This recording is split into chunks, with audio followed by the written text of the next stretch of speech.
스스로 겸비하고 기도하여 내 얼굴을 구하면, 이런 제목으로 성찬 사경의 말씀을 함께 생각해 보겠습니다. 청교도 존 오웬은 성찬을 준비하는 지침을 이야기하면서 가장 먼저 죄에 대한 하나님의 심판과 진노를 묵상해야 된다고 말했습니다. 그래서 소돔과 고모라의 멸망과 또 타락한 천사에게 이루어진 심판과 그리스도의 십자가에서 드러난 하나님의 진노를 묵상할 것을 당부했습니다. 청교도 조지 스윈녹은 자기 점검의 항목을 구체적으로 제시하길, 성찬을 위하여 자기 자신을 진지하게 점검한다고 할 때 반드시 두 가지를 점검해야 하는데, 한 가지는 우리 자신에게 있는 하나님의 은혜의 유무에 대해서 살펴야 되고, 또 다른 한 가지는 우리가 지은 죄악이다, 이렇게 말했습니다. 더 나아가서 우리가 지은 죄로 인해서 하나님 앞에서 철저하게 겸손해지기 위해 노력할 것을 강조하면서, 성찬에 참여하러 예배당에 들어가기 전에 우리의 마음속에 있는 죄를 사랑하는 마음을 모두 제거해야 된다라고 충고했습니다. 토마스 왓슨은 자기 점검의 의무를 기피하려는 우리의 본성에 대해서 이렇게 일갈했습니다.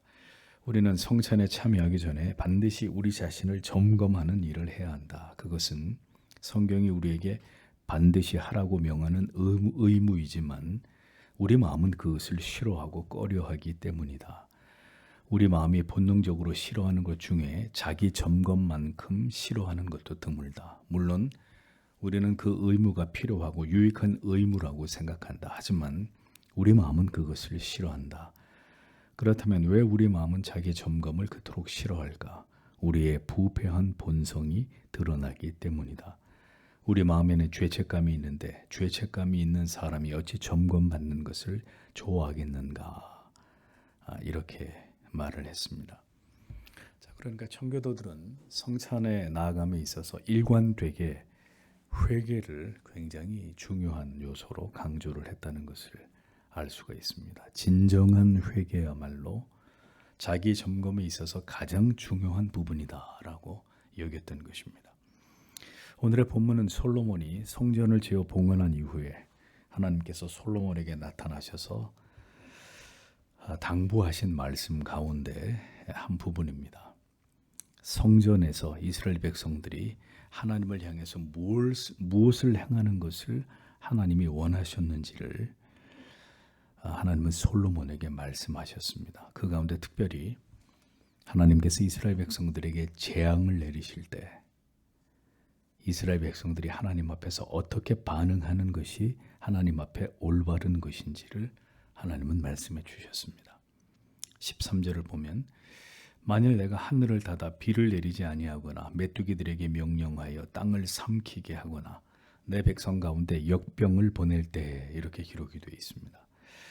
하나님은 이스라엘 백성들에게 재앙의 가능성, 하나님이 이스라엘 백성들이라 할지라도 반드시 재앙을 내리실 수 있다는 사실에 대해서 말씀을 하셨습니다. 자, 그렇게 재앙이 임하게 될 때 성전에서 자기 백성들이 어떻게 이에 대해서 대응해야 될지를 하나님은 직접 말씀해 주신 것입니다. 하늘을 닫아 비를 내리지 아니하거나 메뚜기들을 명해서 모든 농작물들을 다 삼키게 하거나 전염병을 창궐하게 할 때 이스라엘 백성들이 하나님의 성전에 나와서 뭘 해야 되는지에 대해서 그것을 지시하신 것입니다. 어느 날 우리에게 찾아온 재앙을 해결할 수 있는 방법은 우리에겐 존재하지 않습니다. 여러분, 지금 경남, 경북 지역에 화재가 며칠째 계속되고 있죠. 그 영상을 한번 보니까 무시무시하더라고요. 우리는 전혀 지금 상관없이 이렇게 살아가고 있지만 그 화재 현장에서 계속 사람들이 20명 가까이 지금 목숨을 잃었고, 불이 꺼지지 않고 강풍이 불어닥치면서 불이 꺼지지 않는 이런 상황이에요. 재앙입니다. 재앙. 얼마 전엔 미국에서 그렇게 되더니 또 얼마 전엔 캐나다에서 그러고. 계시록의 말씀이 생각나지 않습니까? 우리에게는 방법이 없어요. 해결할 수 있는 방법이요. 모든 재앙의 원인은 그런데 하나님의 자기 백성들로 인함이다라는 사실을 성경은 정확히 말씀하고 있습니다. 세상을 주관하는 분은 하나님이십니다. 하나님은 세상을 형통하게도 하시고 곤고하게도 하십니다. 하나님은 이 세상의 모든 날들을 주관하시는 분이십니다. 어느 시대든지 그 시대를 이끌어 가시는 분은 오직 하나님이십니다.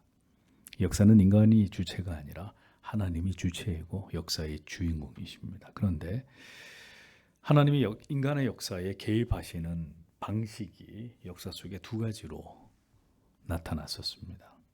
하나는 부흥이고 하나는 심판이었습니다. 부흥은 하나님에 대해서 오랜 세월 동안 무죄하고 어리석으며 헛된 우상을 숭배해 오던 나라와 민족에게 복음의 불이 떨어지게 함으로 인해서 한 시대, 한 나라와 민족을 하나님이 깨우실 때 하나님은 부흥이라는 방법을 통해서 그렇게 이 땅 가운데 교회를 세우시고 택함을 입은 백성들을 몰수히 하나님께로 돌아오게 만드십니다. 1907년도에 평양 장대현 교회에서 부흥이 일어나고 그 부흥의 불길이 전국에 퍼져나가면서 이 땅에 기독교의 복음이 깊이 뿌리내리게 됐던 것처럼 말이죠. 그러니까 부흥은 그럴 때 하나님의 역사 가운데 나타나는 것입니다. 그러면 심판은요? 심판은 이미 복음이 편만하게 전해졌고 한때 부흥을 경험하기까지 했으며 수많은 교회들이 세워졌고 많은 하나님의 자녀들이 세상으로부터 거룩한 부름을 입게 되어서 하나님의 자녀가 되었지만 그들이 이 같은 하나님의 은혜를 망각하고 하나님을 현저히 멀리하며 성경의 진리에서 벗어나고 주의를 거룩하게 지키지 않으며 우상을 숭배함으로 전혀 거룩하고 성별한 삶을 살아가지 않고 성도의 정체를 잃어버린 채로 그 타락과 부패의 정도가 매우 심각할 때, 그 타락의 부패와 정도가 온 세상을 다 뒤덮어서 하나님이 개입하시지 않으면 안 되는 상황까지 가게 될 때 일어나게 되는 일이 바로 심판입니다. 하나님의 두려운 징계입니다. 하나님은 세상이 타락하고 부패한 것에 대해서는 심판하지 않으십니다. 막 궁극의 심판이 있기 때문에 이 세상이 타락하고 부패한 것에 대해서는 하나님이 그렇게 심판하시는 일이 드뭅니다.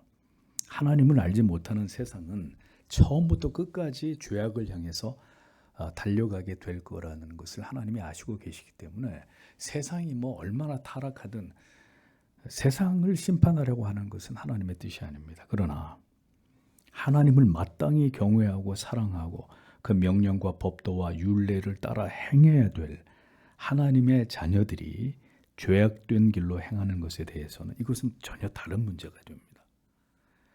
하나님께서는 하나님의 자녀들이 그 부르심에 합당한 삶을 이 세상에서 살아가지 않고 하나님을 버릴 때 반드시 역사 가운데 개입하셔서 자기 백성들을 심판하심으로 회개하고 하나님께 돌이키게 하는 일들을 행해 오셨습니다. 하나님은 그렇게 부흥과 심판이라는 방법으로 자기 백성들을 각성시키시고 주님의 교회를 정화시키시는 역사를 지금까지 지속해 오셨습니다. 이것이 하나님께서 자기 백성들과 관계하시는 하나님의 방식입니다. 하나님은 그렇게 때때로 성도의 삶 속에 역사 속에 깊숙이 개입하십니다. 스스로 자정 능력을 잃어버리고 복구할 능력을 상실한 채로 점점 하나님께로부터 멀어져서 스스로의 의지와 노력으로 돌아올 수 없는 지경까지 이르게 될 때 결국 탕자를 돌아오게 하기 위해서 그를 비참함 가운데 던져두듯이 그와 같은 일을 여전히 하나님의 자녀들에게 행하신단 말입니다. 하늘을 닫아 비를 그치게 하십니다. 즉 모든 살아있는 것들이 그 생명의 활력을 잃어버리도록 만드십니다. 메뚜기들을 보내서 모든 것을 먹어치워버리게 합니다. 즉 경제적인 대공황이 들이닥치고 우리의 모든 소득이 하루아침에 다 사라지게 하시고 아주 궁핍하고 어려운 상황에 처하도록 만드십니다. 그리고 마침내 전염병을 창궐하게 하십니다. 전염병뿐만 아니라 대재해와 재난, 전쟁 같은 많은 사람들이 목숨을 잃게 되는 극한의 두려움의 상황을 통해서 우리로 하여금 죽음의 공포와 두려움을 느끼게 만드십니다. 하나님은 이러한 일들을 통해서 자기 백성들이 그들 자신들을 깊이 돌아보기를 원하시는 것입니다. 어느 날 찾아온 인간의 힘으로는 도저히 통제할 수 없는 이 재앙과 혼란과 극한의 두려움 속에서 이제 그들이 무엇을 해야 될지를 깨닫게 하시고 그들이 원래 있어야 될 곳으로 돌아가게 만드시고 그들이 지금 반드시 하지 않으면 안 되는 그 일을 행하도록 부르신다는 것입니다. 신자는 언제나 자기가 살아가고 있는 그 시대를 대표해서 하나님을 믿는 사람들입니다. 그 시대를 대신해서 하나님 앞에 나아가 울어야 되는 것이고 깨어 정신을 차리고 있어야 되는 것이고 그 시대를 대신해서 하나님께 부르짖어야 될 자들로 존재해야 됩니다. 한 시대의 파수꾼으로 하나님은 그렇게 그 시대의 택자들을 교회로 불러 모으시는 것입니다. 그러므로 모든 시대에 존재했던 교회는 세상이라는 바다를 비추는 등대로 존재했었습니다. 등대가 빛을 밝게 비추어서 어두운 밤바다를 조명해 주면 배들은 안전하게 항해를 하고 항구에 닿을 수 있는 것이고 등대가 빛을 잃어버리게 되면 배들은 난파하거나 표류하거나 안전하게 항구에 닿기가 보장될 수 없는 것이었죠.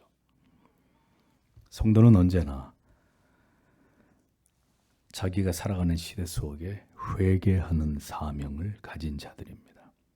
자기 죄를 회개하는 것은 두말할 나위도 없고 자기가 살고 있는 시대에 태어난 나라와 그리고 소속된 그 사회를 위해서 마치 내가 대신 회개해야 될 사람인 것처럼 그것이 그리스도인들이 이 세상에서 존재하는 이유입니다. 성도의 정체성입니다.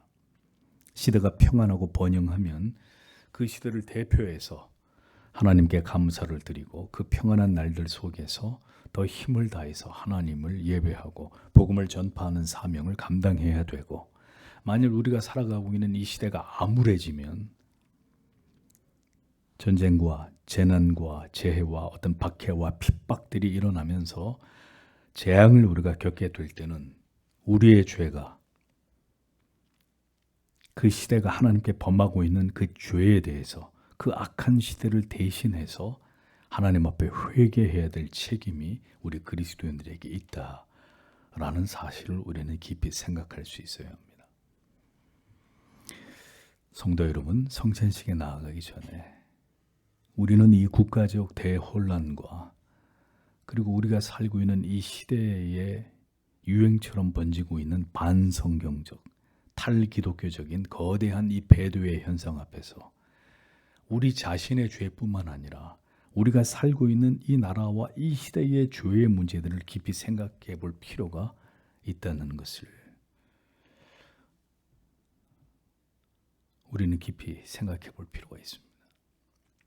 제가 어릴 때만 해도 세상이 이렇게 부도덕하지 않았습니다. 이렇게 법이 무너지고 상식이 이렇게 파괴되는 이런 시대에 살지 않았었습니다. 살아보지 못한 시대를 우리가 살고 있고 악이 창궐한 시대를 우리가 지금 맞이하고 있습니다. 여러분들도 다 마찬가지시겠지만 근심 없이 하루가 지나가는 날이 없잖아요. 세상이 완전히 뒤집어진 이런 모습으로 법이 완전히 다 사라져버린 이런 시대를 우리가 살고 있습니다. 늘 근심해야 되고 걱정해야 되고 재앙입니다. 그냥 나와는 상관없다는 듯이 그렇게 모른 체 하면서 살아가고 뭐 교회만 열심히 다니면 되지 이렇게 생각할 문제가 아니라 진지하게 우리는 다시 성찬을 준비하면서 우리의 죄를 생각해야 되고 하나님이 주시는 마음으로 기도해야 될 때라고 생각하면서 성찬을 준비하는 중에 우리는 오늘 이 말씀을 깊이 생각을 해 보아야 한다고 생각합니다. 하나님께서 재앙을 내리실 때 우리에게 바라시는 바가 무엇이냐? 오늘의 말씀을 통해서 우리 마음에 이것을 깊이 새기고 성찬에 나아가기 전에 우리 모두 하나님께 우리와 우리 시대의 죄를 돌아보아 회개하는 시간을 갖기를 원합니다. 14절을 보십시오. 내 이름으로 불리는 내 백성이 자기를 낮추고 기도하며 내 얼굴을 구하고 자기들의 사악한 길들을 버리고 돌아서면 그때 내가 하늘에서부터 듣고 그들의 죄를 용서하며 그들의 땅을 고치리라 라고 하나님께서 직접 말씀하셨습니다. 하나님께서는 내 이름으로 일컫는 내 백성이 라고 말씀하시면서 이 말씀의 대상이 세상 사람들, 세상이 아니라 하나님의 백성들로 축소하셨습니다. 앞서 언급한 대로 하나님께서는 하나님을 알지 못하는 유기된 자들에게는 아무것도 기대하시지 않습니다. 그러니까 하나님이 어떤 시대 가운데 재앙과 심판을 내리실 때는 그 세상 사람들의 죄악으로 인함이 아닙니다. 하나님은 오직 하나님의 자녀들, 내 이름으로 일컫는 자들, 하나님이 택하신 자기 백성들에게 하나님은 모든 관심을 두신단 말입니다. 하나님께서는 모든 재앙의 책임을 세상과 하나님을 알지 못하는 자들에게 두지 않으시고 내 백성에게, 하나님의 자녀들에게 그 책임을 물으신단 말이죠. 그러므로 하나님께서 한 시대를 심판하고자 하심으로 전방위적으로 재앙을 내리실 때 가장 먼저 이것에 대해서 반응해야 되는 사람들은 불신자들이 아닙니다. 그들은 깨닫지 못해요. 세상이 왜 이렇게 돌아가는지를 전혀 깨달을 수 있는 지각이 없습니다. 그러니 하나님의 자녀들이 마음을 낮춤으로 하나님께로부터 임한 재앙에 대해서 하나님이 원하시는 합당한 반응을 해야 된다는 거죠. 이 모든 일이 우리의 죄로 말미암은 것인 것을 깨달아서 진심으로 우리 자신을 낮추고 겸비한 영혼의 상태를 취해야 되는 것입니다. 우리가 기억해야 될 것은 모든 재앙들에 대해서, 사회적 혼란들에 대해서 그리스도인들은 그것을 누구의 책임으로 전가해서는 안 된다는 겁니다. 이 모두가 뭐 누구 때문에, 정치인들 때문에, 대통령 때문에 뭐 어쩌고 다른 사람들에게 그 책임을 전가해서는 안 된다는 거예요. 지금 여러분 이 대한민국은 둘로 나뉘어져서 극단적인 분열의 상태에 있습니다. 자신들이 지지하는 정당이나 정치적 지도자들을 옹호하고 맹목적으로 추종하면서 지금 나라가 내전 직전까지 이런 상황으로 치닫고 있습니다. 체제가 위협당하는 여러 근심 어린 정황들이 전개되고 있고 많은 국민들이 불안을 느끼고 있습니다. 우리는 이 상황에 대해서 저마다의 판단과 생각을 가질 것이고 우려하고 염려할 것입니다. 그럼에도 불구하고 우리가 잊지 말아야 될 것은 이 세상의 모든 역사는 하나님에 의해서 주도되고 하나님의 뜻대로 모든 일들이 일어나고 진행되고 결과들을 만들어낸다는 것입니다.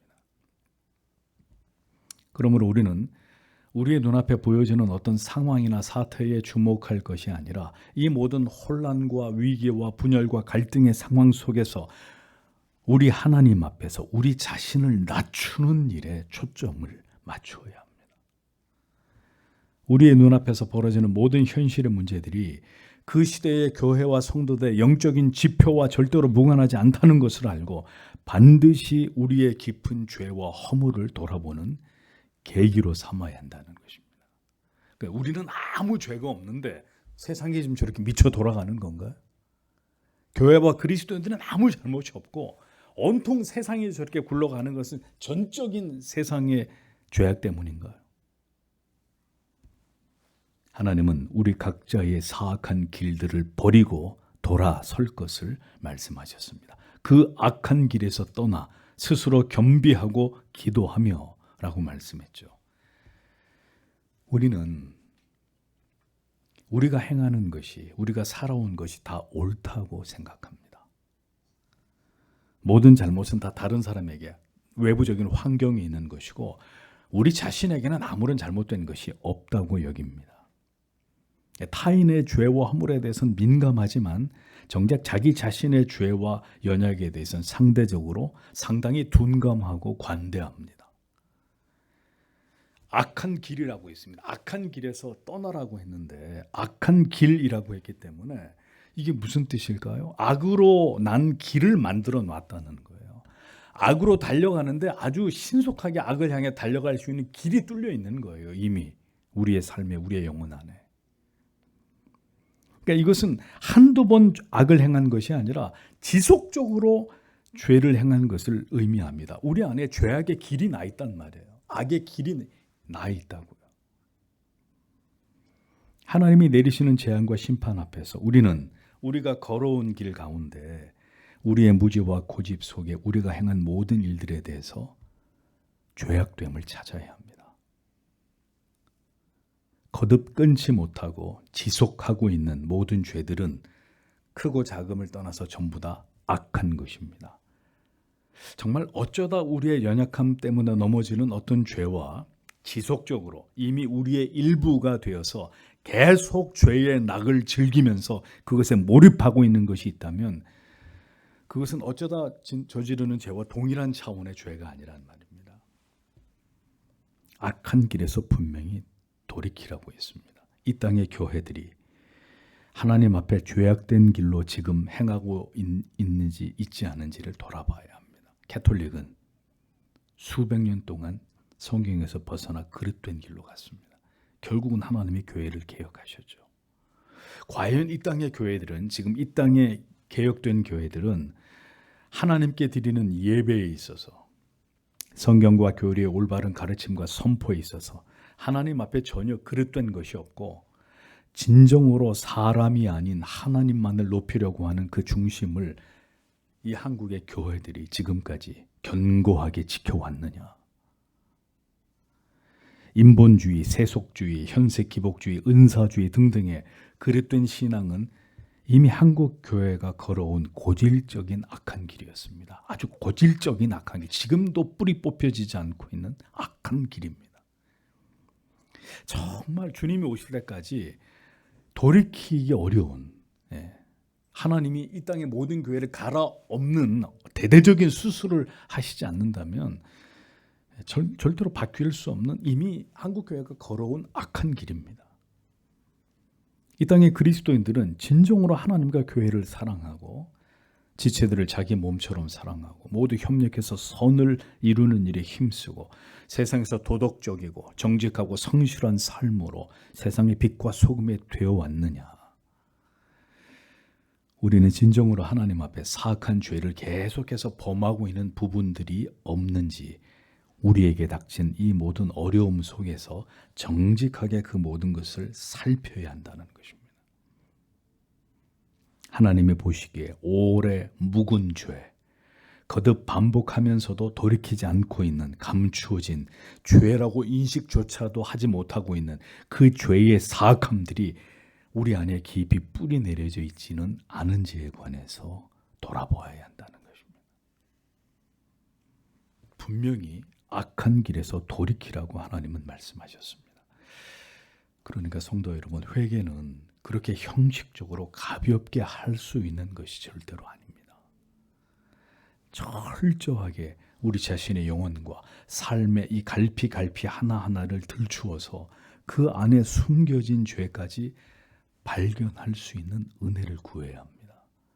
그러니 이것은 회개의 영이 임해서 우리의 눈이 떠져서 정말 성령의 이런 도우심으로 우리 자신을 살피지 않고는 우리 안에 어떤 게 죄고 어떤 죄가 감추어져 있고 은닉되어 있는지 이 성령의 도우심이 아니면 절대로 우리 스스로 그것을 깨달을 수 없어요. 그 얘기는 진실된 회개를 할 수 없다는 뜻입니다. 만약 한국 교회가 범하고 있는 고질적인 사악한 죄로 인해서 결국 이 나라가 하나님의 두려운 징계와 심판을 재앙을 받아야 한다면 어떻게 하시겠습니까? 악이 지배하는 시대가 드디어 도래하고 교회와 성도가 무자비한 박해를 받게 되는 때가 도래하지 않으리라고 누가 장담할 수 있겠습니까? 그러니 성도 여러분, 오늘도 우리에게 필요한 것은 하나님 부디 이 땅의 교회들에게 드리워져 있는 이 죄악의 요소들을 하나님께서 부디 걷어내시는 대각성의 은혜를 이 땅의 교회들 가운데 하나님 부어주시옵소서. 이런 기도가 우리에게 필요하다는 것입니다. 악한 길에서 돌이키지 않으면 그 재앙은 멈추지 않습니다. 더불어 우리 자신을 더 철저하게 살필 필요가 있습니다. 나의 하루는 하나님 앞에서 올바른지, 나의 예배와 나의 주일과 나의 기도와 나의 말씀에 대한 사모함과 나의 가족과 지체들에 대한 사랑은 어느 정도이고, 나는 물질에 있어서 하나님 앞에서 인색하거나 재물이 우상이 되어 있지 않은지, 나는 물질에 대해서 사치하거나 낭비함이 없는지, 오늘도 나의 오감으로 내가 얼마나 많은 죄를 범하고 있는지에 대해서 깊이 살필 필요가 있다는 것입니다. 우리의 모든 삶의 전방위적으로 총체적인 점검을 통해서 우리는 하나님 앞에서 우리 자신을 돌아보아 진정으로 겸비한 마음을 가져야 한다는 것이죠. 세상이 돌아가고 부패하고 타락함을 볼 때 분노와 증오의 마음을 갖기보다는 우리 자신의 모습을 더 철저하게 살피는 일이 필요하다는 것입니다. 우리의 마음을 낮추어서 세상이 이 지경에 이르도록 과연 교회와 성도는 지금까지 무엇을 했는가? 깊이 돌아봐야 한다는 거죠. 세상이 이렇게 망가지도록 뭘 했느냐 이거죠. 교회는. 부디 성령께서 우리의 죄를 허물을 보게 하시고 그것으로부터 돌이킬 수 있기를 우리는 하나님 앞에 기도해야 합니다. 무엇보다 간절한 기도가 필요합니다. 오늘 말씀에도 스스로 겸비하여 기도하여, 겸비하고 기도하여라고 말했단 말입니다. 기도 없이는 절대로 회복이 일어날 수 없습니다. 기도하지 않는데 영적인 회복이 일어난다? 그런 일은 있을 수 없습니다. 하나님이 이 땅을 고치시는 일은 하나님의 백성들의 간절한 기도 없이는 일어나지 않아요. 성도 여러분, 나라를 위해서 걱정만 하지 마시고 기도에 불을 지피셔야 합니다. 더 간절히 기도하셔야 합니다. 진정으로 하나님께서 이 나라를 긍휼히 여기셔서 다시 이 땅의 교회들이 거룩과 순결을 회복하고 무엇보다 하나님을 향한 예배가 회복되고 다시 성경으로 돌아갈 수 있기를 우리는 기도해야 합니다. 나라와 민족을 위한 기도는 그 다음이에요. 먼저는 교회가 회복되는 것이, 성도가 다시 하나님께로 돌아가는 것이, 이것이 급선무라는 거죠. 진리의 도에 복종하지 않고 지금도 제 멋대로 종교 생활을 하고 있는 교인들이 오늘날 교회 안에 얼마나 많습니까? 제 멋대로, 자기 멋대로 예수 믿는 사람들. 도무지 하나님의 법을 두려워할 줄 모르고 개인의 선택과 결정에 따라서 자기 마음대로 하나님을 신앙하려고 하는 자들이 오늘날도 교회 안에는 넘쳐나고 있습니다. 하나님의 재앙과 심판이 그냥 사라지나요? 그냥 대충 어떻게 시간을 보내기만 하면 이 혼란이 저절로 잠재워지고 다시 평화가 찾아올 것이라고 여러분 그렇게 낙관적으로 생각하십니까? 더 나빠질 수도 있어요. 지금보다 훨씬 더 나빠질 수도 있습니다. 우리는 더 철저하게 내 안에 존재하는 사악함들에 관해서 현미경으로 그것을 들여다봐야 합니다. 그리고 그것에서 떠날 수 있기를 하나님께 간절히 기도해야 합니다. 이 모든 어려움 속에서 우리 믿음을 돌아보면서 총체적으로 돌이키는 변화가 우리에게 요구된다는 것입니다. 오늘날의 교회는 끈 떨어진 연과 같습니다. 무슨 뜻이냐? 돌아갈 길을 잃어버렸습니다. 성경과 교리의 테두리를 벗어난 지 이미 오래이고 인본주의에 집어삼킴을 당한 교회들이 이제는 하나님이 뭘 원하시는지조차도 알지 못합니다. 그러니까 인간들은 열심히 잘 숨기고 비율을 맞추고 그렇게 하는데 한국 교회가 각성하고 회개하고 돌아갑시다. 어디로 돌아가야 되는지를 몰라요. 이 시대 교회는 다시 성경으로 돌아가야 합니다. 이 시대가 버린 역사적 개혁교회가 그토록 중요하게 여겼던 교리로 다시 회귀해야 합니다. 이 모든 일들이 하나님께서 몰아오신 재앙 속에서, 고난과 혼란 속에서 반드시 지금 우리에게 일어나야 할 일이라는 거죠.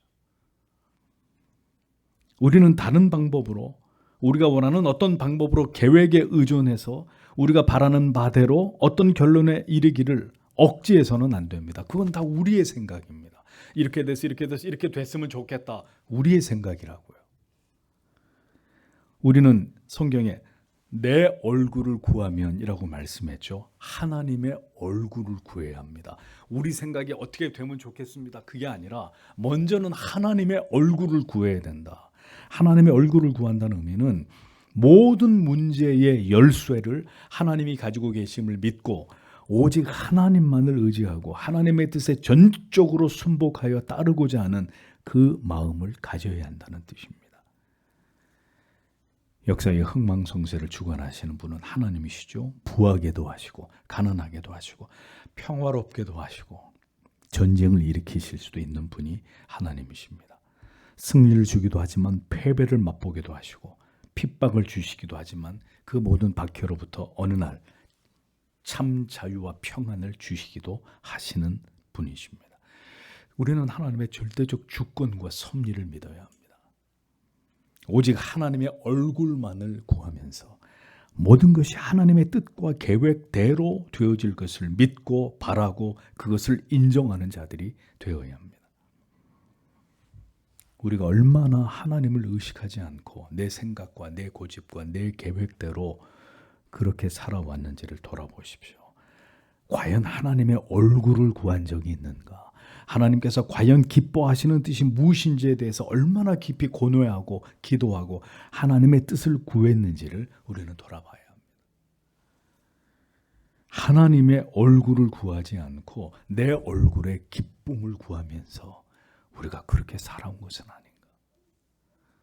하나님께 묻지 않으면서 하나님을 의식하지 않은 채로 그렇게 살아온 우리의 모든 무지하고 어리석은 날들이 오늘의 이 혼란과 이 괴로움과 이 고통을, 이 혼란과 이 절망과 근심을 가져온 것은 아닌지를 생각해 봐야 합니다. 범교회적으로 성도들에게 이러한 철저한 영적 각성과 다시 성경과 교리의 엄중한 가르침으로 돌아가고자 하는 이 거룩한 변화와 그리고 진정한 회개가 일어날 때 하나님이 그 모든 것을 보고 계신단 말입니다. 그 진실함과 정직함을 보십니다. 그 모든 회개와 돌이킴이 진정으로 하나님 앞에 두렵고 떨림으로 이루어지고 있는지를 확인하십니다. 성경에 내가 하늘에서 듣고 그 죄를 사하고 그 다음에 그 땅을 고칠지라 이렇게 말씀했습니다. 내가 하늘에서 듣고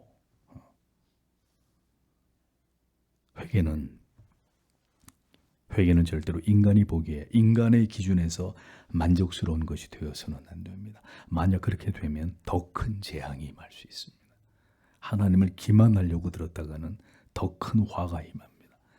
하나님은 오늘도 전심으로 하나님을 향하여 이 땅에 임한 재앙에 대해서 거룩한 슬픔을 가지고 하나님을 찾는 자들이 있는지 없는지를 살피고 계십니다. 하나님께서 우리에게 깨닫게 하시는 여러 어려운 일들을 통해서 그 마음을 진정으로 하나님께 돌리고 자신을 깊이 돌아보면서 회개의 자리로 나아가는 자들을 하나님은 주목하고 계신단 말입니다. 그러므로 우리는 우리 시대 가운데 일어나고 있는 모든 일들을 아픈 가슴으로 바라보아야 합니다. 우리에게 일어나는 모든 일들이 절대로 하나님과 무관하지 않다는 것을 알고 가볍게 여겨서는 안 됩니다. 적어도 성도에게는 그와 같은 마음과 정서가 필요하다는 것입니다. 우리에게 주신 어려움 속에서 하나님의 자녀들이 이 땅의 교회들이 어떻게 하나님의 뜻에 민감하게 반응해야 되는지에 대해서 우리는 심사숙고해야 합니다.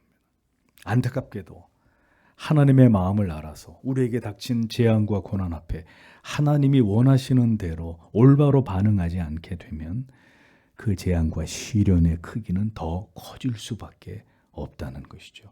그래서 우리에게 지금 지혜가 필요한 것입니다.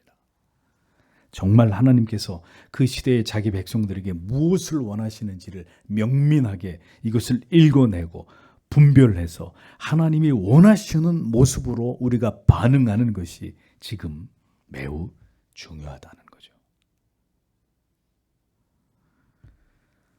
악이 창궐하고 정의가 무너지고 도덕이 침몰하고 우리의 자유가 위협받으면서 악인이 득세하는 세상에서 그리스도인에게 어떤 사유가 필요할까요? 더 늦기 전에 온전히 우리가 하나님께로 돌아가기 위한 각성이 일어나야 합니다. 우리의 삶을 철저하게 점검하고 돌아보아서 우리 안에 있는, 우리가 부지불식간에 용인하고 있었던 죄를 찾아서 발본색원하는 일이 반드시 요구된다는 것입니다. 모든 재앙이 종식되고 다시 평화의 날이 임하게 하기 위해서는 하늘에서 모든 것을 보고 듣고 계시는 그 진실성의 여부를 판단하고 계시는 하나님의 용서가 필요하다는 거예요. 하나님의 마음은 죄를 용서하기를 원하시는 마음입니다. 아무리 그렇게 말해 내가 너희를 용서하나, 하나님의 마음은 절대로 그런 마음이 아닙니다. 에스겔 33장 11절에 주 여호와의 말씀에 나의 삶을 두고 맹세하노니 나는 악인의 죽는 것을 기뻐하지 아니하고 악인이 그 길에서 돌이켜 떠나서 사는 것을 기뻐하노라. 이스라엘 족속아, 돌이키고 돌이키라. 너희 악한 길에서 떠나라. 어찌 죽고자 하느냐 하셨다 하라. 이렇게 기록되어 있습니다. 하나님은 악인조차도 그가 죽는 것을 기뻐하시지 않는다고 했습니다.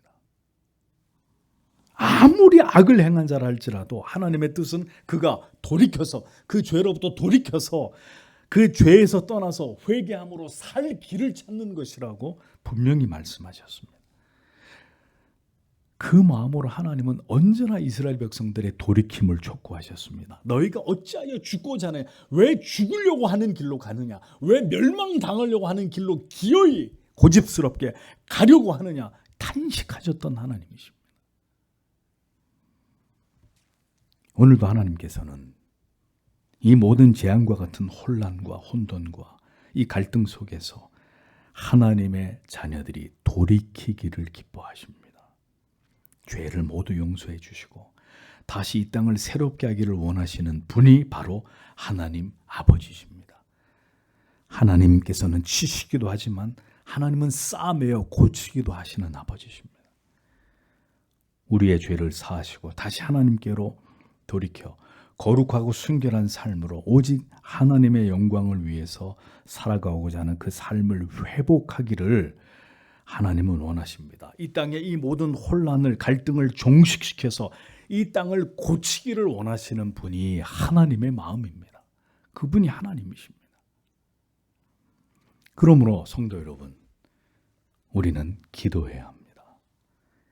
이 세상을 다시 고치심이 하나님의 뜻인지 아니면 이대로 더 타락이 가속화되어서 궁극의 멸망이 도래하게 되는 것이 하나님의 뜻인지 우리는 알 수 없지만 우리가 겸비하여 회개하며 하나님을 찾는 것을 통해서 우리는 부디 하나님께서 다시 한번 이 땅을 고쳐주시기를 기도해야 합니다. 회개하는 마음, 철저하게 우리 죄를 돌아보아서 부디 하나님이 우리의 마음을 겸비케 하심으로 주의 만찬을 통해서 주시는 은혜를 받아서 더 이 시대를 위해서, 이 나라를 위해서 우리가 더 하나님 앞에 불타는 마음으로 기도할 수 있는 이런 마음을 주시기를 소원합니다. 마지막 때에 더욱 주님의 교회가 진리 위에 바로 서서 참 진리를 지키고 참 복음을 전하는 일에 더 최선을 다할 수 있도록 우리 모두에게 이 시대적 사명을 감당할 수 있는 믿음과 주님을 뜨겁게 사랑할 수 있는 열정을 주시기를 오늘도 기도하기를 원합니다. 이 약한 시대를 우리가 깨어 있으므로 잘 감당할 수 있도록 우리에게 하나님이 먼저 참여할 마음을 주셔서 우리 영혼이 다시 살아남으로 하나님의 은혜로 충만해짐으로 그 하나님의 마음으로 깨어있는 그리스도인의 그 사명을 다할 수 있도록 하나님 오늘도 우리에게 그와 같은 은혜를 주시옵소서. 우리 다 함께 기도하고 돌아가도록 하겠습니다.